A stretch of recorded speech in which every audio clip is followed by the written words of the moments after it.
नमस्कार साथियों, स्वागत है आप सभी का।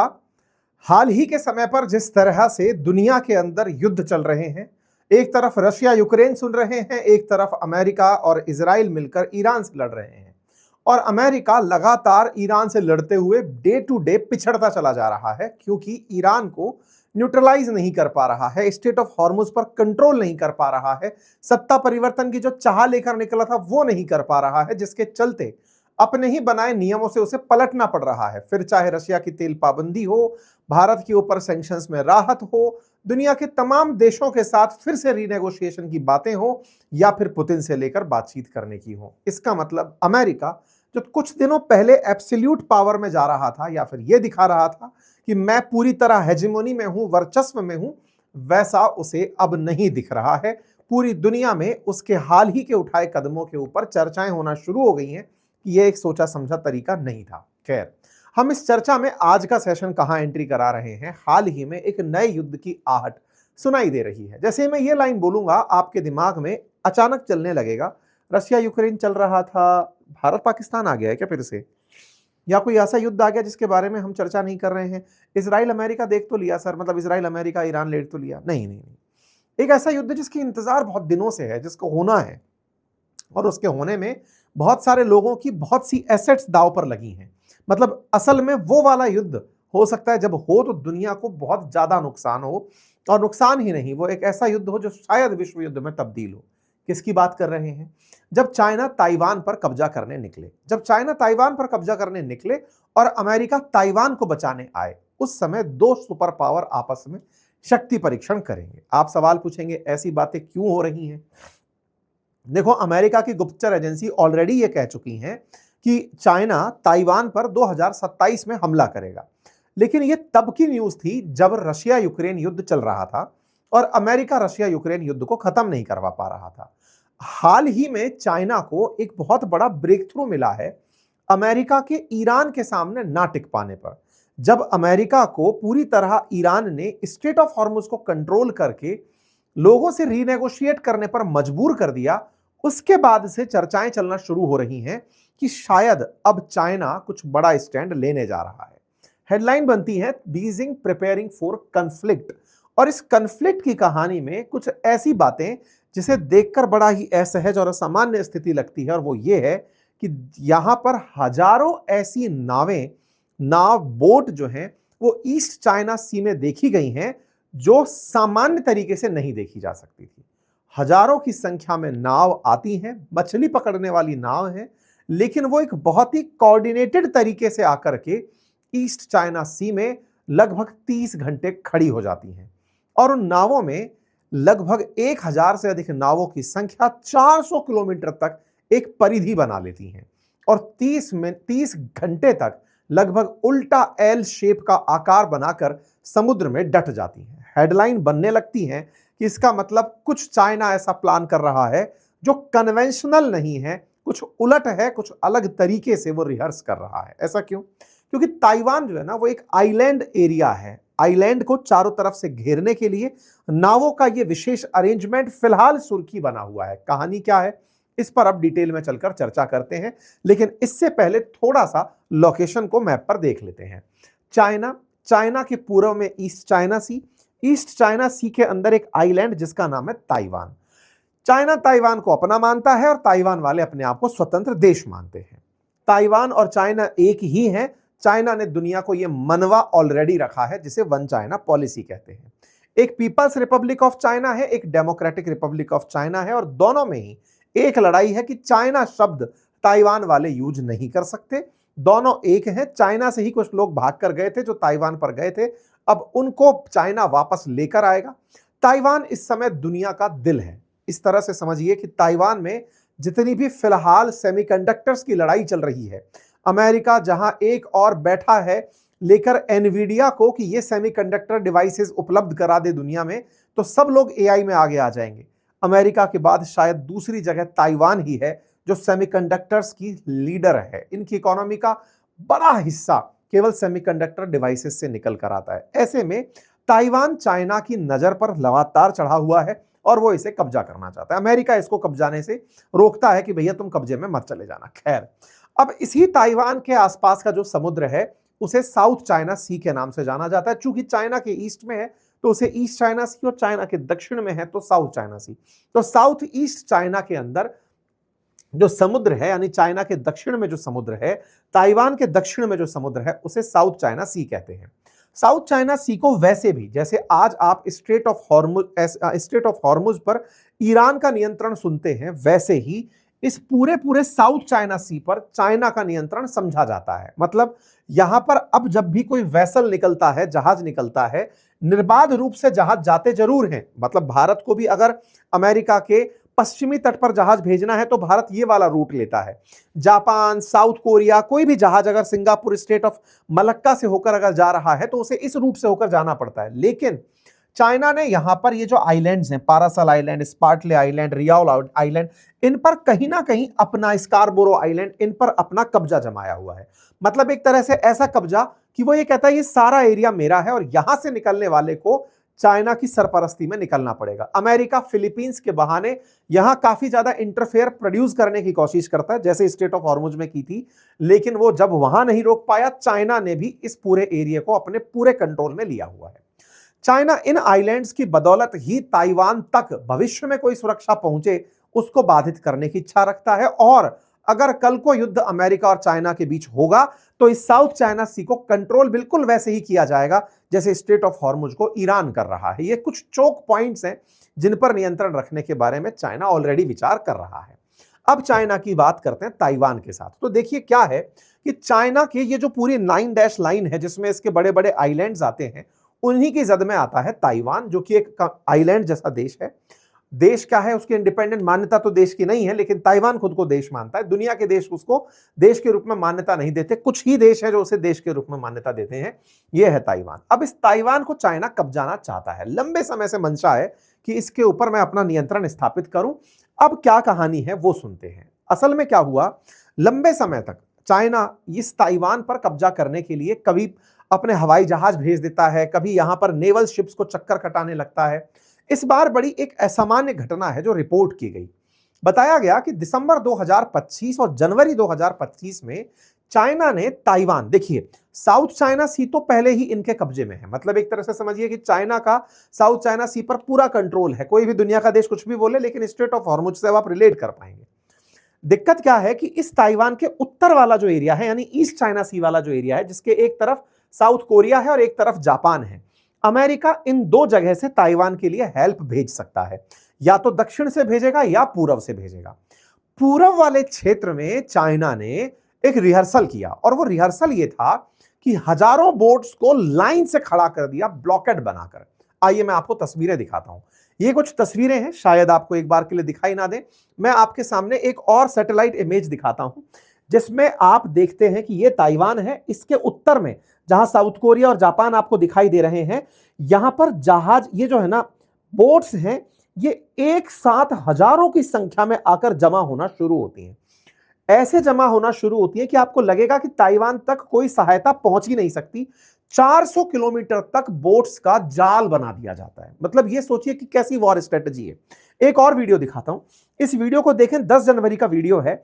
यहां पर ताइवान के उत्तर की तरफ, जहां से साउथ कोरिया और जापान से मदद आ सकती है, क्योंकि अमेरिका का बहुत बड़ा एयरबेस, जैसे सेंटकॉम का मुख्यालय है ना अपने कतर के अंदर, ऐसे समझिए कि पूरा इंडो पैसिफिक का सबसे बड़ा मुख्यालय जापान में है। इतनी बड़ी सेना है। फिर साउथ कोरिया में है। इन दोनों से कोई मदद ना आ पाए, उसके लिए इन्होंने यहां पर इतना बड़ा जमावड़ा बोट्स का लगा दिया। मतलब एक रिहर्सल जो कोऑर्डिनेटेड था, उल्टे एल आकार का, ताकि यहां से जब भी कोई सहायता चले तो उसे उलझा दिया जाए। ऐसा इन्होंने अभी एक रिहर्सल किया। ऐसी बोट्स थी साथियों जिन्हें समुद्र के अंदर लाकर खड़ा कर दिया। आप कहेंगे ऐसी कितनी बोट हैं चाइना के पास? रिपोर्टेड है कि चाइना के पास 16,000 से ज्यादा मछली पकड़ने की बोट्स हैं, और इन बोट्स के दम पर वो पूरे समुद्र में जहां जहां कर्ज दिया हुआ है, जहां जहां प्रभाव क्षेत्र है, वहां पर फिशिंग करने पहुंच जाता है। इंक्लूडिंग वो साउथ अफ्रीका तक फिशिंग करने पहुंच जाता है। वो चिली, अर्जेंटीना, वेनेजुएला, हर जगह मछली पकड़ने पहुंचता है। लेकिन इस बार इन बोट्स को, जिसपे सेना सवार नहीं थी, केवल अवरोध करने के लिए। जैसे कई बार आप फिल्मों में नहीं देखते हैं कि पुलिस कहीं किसी अपराधी को पकड़ने जा रही है, लोग भीड़ रास्ते में छोड़ देते हैं, लीजिए अब पौ पौ करते रहिए, आपको इसको ये माना तो जाएगा नहीं कि कोई अपराध हो रहा है, लेकिन रास्ता ब्लॉक कर दिया है। बिल्कुल वैसे ही साउथ अफ्रीका और जापान से आने वाली जो मदद है वो ताइवान तक ना पहुंचे। साउथ अफ्रीका बोल रहा हूं, साउथ कोरिया और जापान से आने वाली जो मदद है वो ताइवान तक ना पहुंचे, उसके लिए भेड़ बकरियों की तरह इन्होंने बड़ी सारी बोट्स पानी में छोड़ दी हैं। यह जानकारी जब बाहर निकल कर आती है तो यह चर्चा फिर से दोहराने लगती है कि चाइना वालों ने जो फिशिंग वेसल पानी में उतार रखे हैं उनका डोमिनेंस क्या इस पर्पज से था कि एक दिन वो उसका ब्लॉकेड पानी में पैदा कर देंगे। चाइना की मॉन्स्टर फिशिंग फ्लीट पहले भी चर्चा में रही है, लेकिन इस तरह से चर्चा में होंगी। आज से 2 दिन पहले भी South Africa intercept Chinese fishing vessel for unauthorised entry to its water. पहले भी चाइनीज श्रीलंका तक में चाइना की बोट्स आ जाती हैं पानी मछली पकड़ने के लिए। पहले तो इनसे मछली पकड़ते ही हैं, यानी सी फूड पर ये बहुत ज्यादा डिपेंड करते हैं, लेकिन उनका पर्पस इस तरह से हो कि इनका इस्तेमाल, वही वाली बात है ना कि कैटल्स का यूज तो दूध के लिए हो रहा है, ऊन के लिए हो रहा है, मीट के लिए हो रहा है, लेकिन कोई इस तरह से करे कि जब कोई सेना आए या फिर पुलिस आए तो उनके सामने उनको खुला छोड़ दो। इन्होंने इस तरह की टैक्टिक अपनाई जो कि अपने आप में एक चर्चा का विषय बन गई। पर साहब बोले तो ये जनवरी की घटना है, इसकी चर्चा अभी क्यों हो रही है?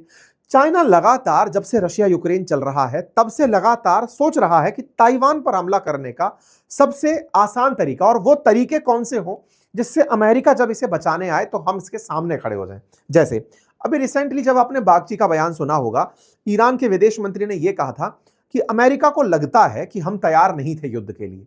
हम लोगों ने 20 साल तक, लगभग 2 दशक तक अमेरिका को अपने पूर्व में यानी कि अफगानिस्तान में और अपने पश्चिम में यानी कि इराक में झगड़ते हुए देखा है। हमें अमेरिका की सारी स्ट्रेटेजी आती है।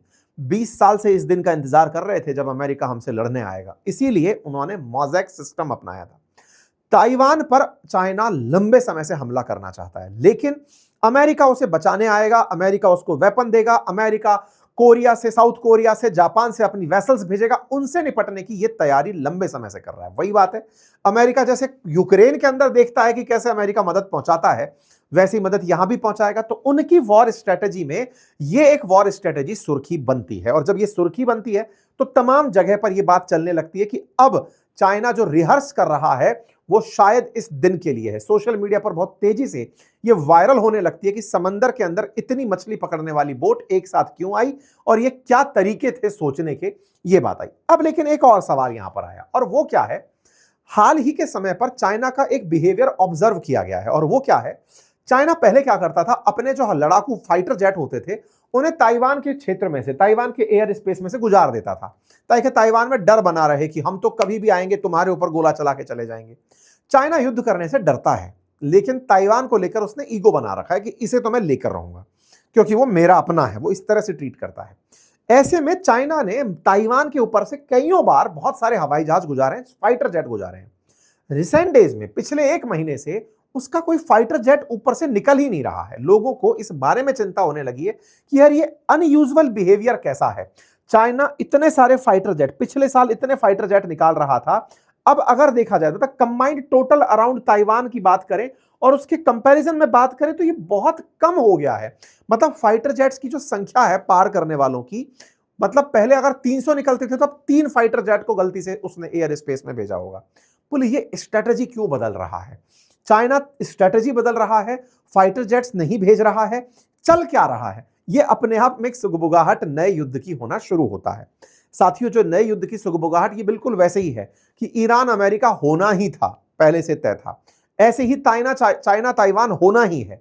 अमेरिका खुद मानता है, ये हमने खबर आपको पहले भी बताई है कि अमेरिका के कमांडर्स का मानना है कि ताइवान पर 2027 में चाइना चढ़ाई कर देगा। लेकिन क्या वो 2027 से पहले हो सकता है? यही चर्चा आप और हम कर रहे हैं, क्योंकि अल्टीमेटली इसे अब कॉन्फिडेंस आने लगा है अमेरिका के फेल मारने पर और चाइना की सप्लाई चेन के कंट्रोल से।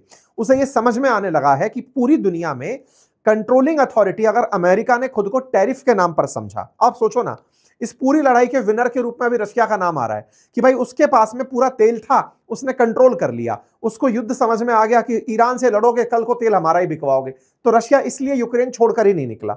अब यही बात चाइना को समझ में आती है कि मेरे पास कंट्रोल है पूरे प्रोडक्शन का, मैं कंट्रोल रखता हूं तो मैं कर जाऊंगा। और अमेरिका इस मामले में लगातार फेल हो रहा है। चाइना अपने आप को सप्लाई चेन में मजबूत कर रहा है, अमेरिका यूरोप में अपने आप को पिछड़ता हुआ पा रहा है।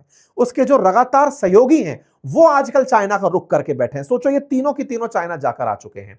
ऐसे में अमेरिका अपने साथ के जो मित्र थे उनसे पिछड़ता हुआ जा रहा है और चाइना यूरोप में तोड़ मचा चुका है, रशिया को साथ ले चुका है, ईरान के मित्र के रूप में दिखाई दे रहा है और अमेरिका गल्फ के जो देश उसके साथ थे उन्हें भी अपने विरोध में बिठाकर बैठ गया है। लेकिन कुल मिलाकर के अमेरिका की हेजिमोनी में ट्रंप ने जो डेंट लगाया कि भाई इनके साथ रहना कितना नुकसानदायक हो सकता है, वही चीज अब बहुत बड़ा एडवांटेज चाइना के लिए बन रही है। साथियों, फाइनेंशियल टाइम्स एक बहुत ही ग्लोबल मतलब रिकॉग्नाइज्ड न्यूज चैनल है, वो क्या लिखता है अपने उसके ट्वीट हैंडल पर आज लिखता है बोर्ड ऑफ पीस, यानी कि इसने बोर्ड ऑफ पीस बनाया था ना गाजा के लिए, स्पेलिंग बदल दी, BOARD की जगह BORED कर दिया कि शांति से बोर हो गए ट्रंप, इसलिए उन्होंने ये सब तहलके मचा दिए। एक जर्मनी का अखबार है, प्रतिष्ठित अखबार है हैंड्सलैब करके, वो हैंड्सब्लास्ट करके लिखता है ऑपरेशन एपिक फेलियर, अमेरिका ने जो ईरान पर हमला किया वो उनका एपिक फेलियर है। एपिक फ्यूरी नाम था ना, एपिक फेलियर है, मतलब ईरान पर जो अमेरिका ने किया वो अमेरिका के लिए फेलियर कंसीडर हो रहा है। साथ ही साथ उसके जो सहयोगी राष्ट्र हैं इंक्लूडिंग इंडिया, उन सबके केस में अमेरिका पिछड़ता जा रहा है। कुल मिलाकर अब कहा जाए चाइना अपने लिए अगली तैयारी कर रहा है और ऐसे में सारी तैयारी में वो अपने सहयोगियों को जो अमेरिका से बिछड़ते जा रहे हैं उन्हें साथ लेता जा रहा है। कह रहे हैं कि ईरान पर जो हमले हुए हैं इनमें एक चाइनीज एप्लीकेशन था जिसका नाम था मिजार विजन, ये एक AI जनित टूल था, उसने ईरान की मदद की ये बताने में कि अमेरिकी बेसिस पर कहां कहां क्या खड़ा है। अभी हाल ही में आपने सुना था ना कि इसने ईरान ने उनकी एक सबसे बड़ी डिवाइस तोड़ दी, रडार तोड़ दिया, S-400 फोड़ दिया। ईरान को इतनी प्रिसाइज लोकेशन पता कहां से चल रही थी, बोले इनका मिजार विजन नाम का एक AI सॉफ्टवेयर है, वो इनको जानकारी दे रहा था। वो कैसे दे रहा था, बोले जैसे देखो ये जहाज खड़ा है, आपको दूसरा जहाज यहां खड़ा है उसके बारे में तस्वीर नहीं पता चल रही, लेकिन मिजार विजन इसी को एनहांस कर देता है और वो आपको एक प्रॉपर सीन दिखाता है कि यहां पर और क्या क्या है। मतलब इस तरीके से इस AI टूल ने ईरान को एज दिया हमला करने में, सैटेलाइट इमेजेस को एनालाइज करने में कि कहां क्या है, और ईरान वहां पर प्रिसाइज अटैक कर पाया। बड़ा नुकसान अमेरिका को हुआ है मिडिल ईस्ट के अंदर, वेस्ट एशिया के अंदर, जहां जहां उसके अड्डे थे वहां पर निशाने बनाए गए हैं और उन निशानों को बनाने में ईरान अगर कामयाब हुआ है तो उसके पीछे सूचनाओं का, सैटेलाइट्स का योगदान इंपॉर्टेंट है। आप सोचिए इतनी प्रिसाइज फोटो दे रहा है खमेनी के घर की, जो कि वास्तविकता में ऐसी दिख रही थी, उसे रियल टाइम पर दिखाकर दे रहा है। ये सारे काम AI की मदद से अब चाइना मदद में दे रहा है ईरान को और उसका परिणाम देखने को युद्ध में मिल रहा है। खैर, कुल मिलाकर इनकी नजदीकी युद्ध के अंदर इन सब का एक साथ होना आने वाले समय में दुनिया को एक नए युद्ध की तैयारी दिखाता है। चाइना को इस समय ईरान का एक सपोर्ट इस बात पर मिला है, ईरान ने कहा है, मतलब एक सुगबुगाहट है कि ईरान जो पेमेंट्स हैं उन्हें भी चाइनीज मुद्रा जो युआन है उसमें लेने की सोचता है। कुल मिलाकर ट्रंप का विश्लेषण बाद में होता रहेगा, रशिया चाइना के साथ खड़ा रहेगा, ये बात अब सबको समझ में आती है। वेस्ट के देश इसके साथ ऑलरेडी हैं। कुल मिलाकर के चाइना की तैयारियों में सप्लाई चेन बाधित करना सबसे बड़ी तैयारी है और वो उसकी लगभग तैयारी कर चुका है। आप लोग इस विषय पर क्या सोचते हैं, अपनी राय जरूर कमेंट बॉक्स में बताइए। चैनल पर नए हैं तो सब्सक्राइब कर लीजिए। फिलहाल के लिए इतना ही, बहुत बहुत धन्यवाद।